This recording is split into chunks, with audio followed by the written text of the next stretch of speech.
What's up, guys? It's your girl, J in the cut, and I hope you're having a wonderful Wednesday. So today I'm going to be giving you some more Texas State advice. I wanted it the hard way. No, it ain't been easy. Fighting so hard for your love. The first question, what meal plan did you have? So I always had the cheapest meal plan because I always like to eat off campus a lot more than I actually ate on campus because I got tired of the food over and over again. I literally cannot eat Chick-fil-A without wanting to like vomit in my mouth. Trust me, you're probably gonna get tired of that food. So if you know how to cook, them skills gonna come in handy, and eating off campus is always a plus. So when did you get an apartment, and when do you suggest getting an apartment? Well, I'm going into my junior year right now, and I'm actually just now getting my first apartment. I want to stay on campus all 4 years as much as I can, but honestly, I'm kind of excited to have my own place. So I move in exactly 1 month. So I'm really excited, and yeah, so I'll be vlogging my journey and showing you guys, like, you know, what I did for move-in wise, and I got this really organized. So if you want a move-in tip video and what I'm going to be doing, you know, go ahead, comment down below. What are the best majors or great degree plan recommendations at Texas State? Well, I'm biased. I'm a theater major, but I'm getting my teaching certification in theater. Texas State has really good teaching programs for a lot of majors. We also have really good nursing programs. We also have really good engineering programs. So I guess like engineering or theater, bias, or nursing, or teaching, anything with teaching. I heard that the teaching job turnout rates for Texas State students are really good. But honestly, if you haven't decided what major you want to do, don't just go off of what I say. Go there, finish your basics, join different clubs, try out new things, and you're going to figure out what you want to do. So don't be worried or don't be discouraged if you don't know what you want to do. And don't just pick a random major at the same time. It's okay to be undecided for a little bit, because honestly, if you select a specific degree plan and then you end up changing it, you're going to be like, dang, I have to take these extra classes or extra hours, and I wasted my time taking these classes because I don't need it for the new degree plan I'm doing. So I recommend just knocking out all your basics, you know, freshman and sophomore year as much as you can, and join different clubs and organizations and see what you like. What are some good and safe activities to take part in at Texas State for a singer, artist, language enthusiast that won't take up too much time? Okay, so if you're like artsy or just into performing in general, I would say definitely check out Hip Hop Congress. Good networking opportunities there. Check out the Echoes. Like if you really like to sing and you want to do it like in a group setting, check out the Echoes. They're like an a cappella group who basically just think about Pitch Perfect but on steroids. They're actually really good, and different people get solos and stuff. It's really dope. Kids Next Door, if you like dancing, you know what I'm saying, Kids Next Door is a good organization to get involved with. You can literally walk around the square. I found this ballet studio and like this dance studio, period. They do more than just ballet. Just walking around the square. Honestly, like I said, I really didn't explore much my freshman year until like the end. So you can always just meet different people and network. That's why I really recommend Hip Hop Congress, because they will point you in a direction of where you want to go. So since I'm an incoming freshman, I have to live in a dorm. What would you recommend to use to hang things since command strips are not allowed?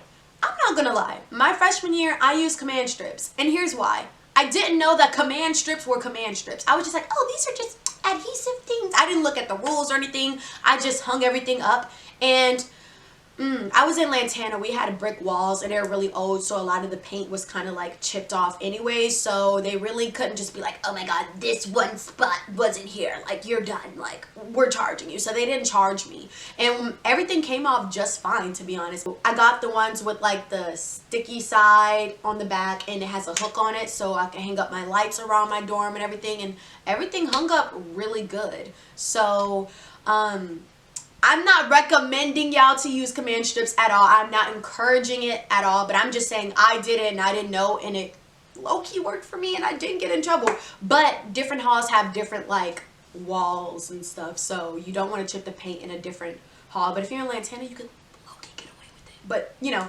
I recommend using mounting putty, mounting tape, double-sided tape, tape, mountain putties, anything for like mounting. That's pretty much it. If not, if you want to be a rebel and do command strips, then be a fucking rebel. I mean, you do what you do, you know what I'm saying? I was a rebel without even knowing I was being a rebel. Was Texas State your first school choice? If no, what others were you considering? Okay, so, okay.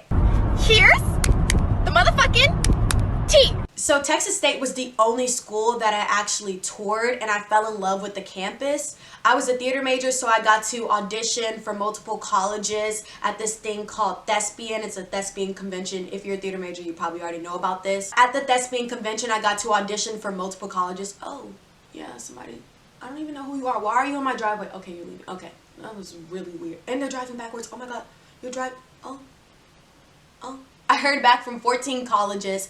I had 14 different scholarship offers from schools in LA, New York, Florida, Wyoming, so many different places, Louisiana, Texas, so many different schools with so many different options. I didn't even know where to start. My first instinct was to go to LA and New York. And I was like, oh my gosh, you know, I'm just gonna live my dreams. You know, every little theater major or performer was like, I'm gonna go to LA and I'm gonna do it. But what I decided and realized was I may not get the exact same training, but I'm gonna get good training. I can get my teaching certification. I still want to pursue singing and acting. Like, I have an agent and all that, and I've already opened a concert for celebrities, and I'm doing things behind closed doors, and y'all gonna see. I knew that if I stayed in Texas, I could get training for what I wanted to do, and I could potentially be a big fish in a small pond instead of going out there and being a small fish in a big pond and just being like, I'm gonna make it. Whereas out here, I built my resume. Like, I have so many different things on my resume. I got signed out here before I even went out there. If I would have just went out there, Lord knows what would have happened. So I'm really thankful for where I'm at. I'm going to eventually go out there, planning everything. Like I said, I'm not going to spill all the tea though. But yeah, so basically, I knew I wanted to stay in Texas, even though I'm not really a big fan of Texas like that. I can't lie. And I knew also if I stayed in Texas that I could use my military benefits and my tuitions could be waived. So I would graduate debt-free, and also I would get the training I needed. So I stayed in Texas, and I was like, what's the only school in Texas, you know, that I toured? Texas State. And I love the campus. I knew some people who were already there. Not to mention, Texas State is one of the few schools that has a teaching certification in theater. I didn't want to just straight up take theater as a major because I already knew that if I was getting my teaching certification, I would get the same training, but I would also get a certification, so I would have a backup plan. Whereas just, oh, I'm just gonna be a regular, you know, theater major and learn about how to perform. You can make it without having a theater degree. You can make it in an industry without doing that. So I was like, if I'm gonna go to school for something, I'm gonna leave with something, which is why I want to be certified in it. You know what I mean? So that's the real tea as to why I stayed. The other schools, it was, there were so many school offers. New York and Film Academy, Relativity, I think it's called something school now, something school, I don't know. They filmed a lot of shows there. So many different colleges, University of Texas El Paso, University of Texas at Arlington, so many different schools, like some school in Florida, I forgot what it was called, and I forgot the Wyoming school. I don't know, I don't even remember half of them, but I ended up going with Texas State. Texas State didn't even offer me a scholarship, but I knew I could go there and graduate debt free and it would be fine. All I would have to do was pay for housing, and I could definitely cover that. And plus I also had scholarships for singing as well that was outside of school. So that's why I chose Texas State. That's the real tea. I just spilled like all my beans. Oh my gosh.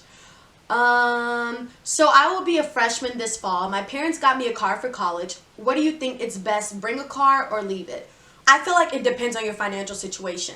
Because, you know, with having a car, there's paying for gas. There's, you know, something goes wrong with it, changing your oil. Like, there's so many different extra expenses that come along with having a car, especially, you know, with the parking passes and so many different things at Texas State. If you know that if you went to a party and somebody told you could park somewhere and then you ended up getting towed because they told you the wrong place and you will be able to get your car back the same night, then I say, yeah, you know, do it.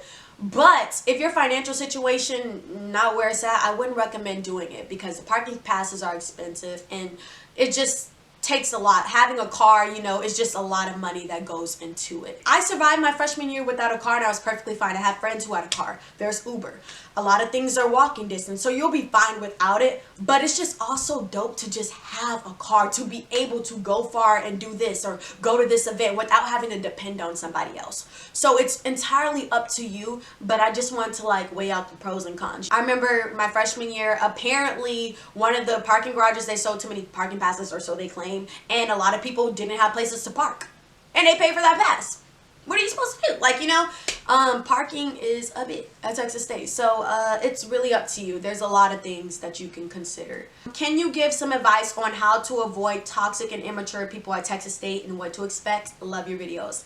Honestly, the cold hard truth is you cannot avoid toxic people, because somebody can start off being non-toxic and then end up hanging around some other people and start changing and become toxic. There's no true way to know if somebody's going to be toxic, or there's no true way to really avoid it, because what if the toxic person is your teacher? What if the toxic person is the girl sitting next to you in class? You're going to have to deal with people who you don't want to deal with your entire life. I just say that it's up to how you handle it, because somebody could be talking about you and you can be ignoring them. Have them look like the bird. They're going, and you just like, you know what I mean? Let them have a conversation with themselves. Let them say what they're going to say. People going to speak on your whole life. And people talking crap about you, you don't always have to box them or try to say something back about them. Let them talk. Let them look stupid. Let them keep on doing all that. You just sit there, unbothered. Because at the end of the day, all it's going to do is bring negative energy, negative emotions, affect everything. And you don't want to be a problematic person. It's inevitable. There are going to be people who try to drag you into drama. There are going to be toxic people who you meet and come across in life, but it's up to how you handle it. It is inevitable. You're going to come across somebody who's going to piss you off or do something stupid. Even the people who are like the nicest people in the world have to deal with toxic people. There are going to be people who hate on you for absolutely no reason. You could be breathing and somebody can hate you. Oh, she's pretty. I hate her. Or, look at her just sitting over there. She's quiet. She thinks she's better than me. She's not talking to me. Maybe I'm shy and suffering with anxiety. You can't win them all. You can't impress everybody. And that's the cold hard truth. But to avoid it, you can't. You can't avoid it. It's just, you're just going to have to know how to handle it. And handle it in your way. Pick your battles is what I would say. Don't let people walk all over you. Don't do that. Don't do that. But I'm not going to tell you to box everybody either. So, be the bigger person, keep your head up high, because I promise you karma's going to come back to bite them in the tail. You give people power over you when you make what they say or do a big deal. Don't let people have power over you. Don't. And I'm low-key probably sound like the biggest hypocrite. And honestly, I need to work on taking my own advice. I'm not perfect either, because baby, I'd be ready to box somebody if they disrespect me. But I'm learning and I'm growing and we're human. But just from me and my personal experiences, it's not worth it. Be sure to check out the description box below and fill out the Google form where you can submit anonymous video requests and anonymous like comments or questions. So I recommend doing that if you're shy. If you're not, you're like, let me just ask. Go ahead and do it. Just ask in the comment section below if you want to. So I hope you guys enjoyed this video. Be sure to give this video a like, subscribe, share the video, and I'll see you next time. Mwah. Like and share the video if you want to hit subscribe. Comment your requests and I'll be sure to hit reply. Be sure to follow me on social media if we vibe. Thank you all for watching. See you Wednesday. Boo. Goodbye. Mwah. Hit subscribe. Hit subscribe. Hit subscribe. Like it. Hit subscribe. What?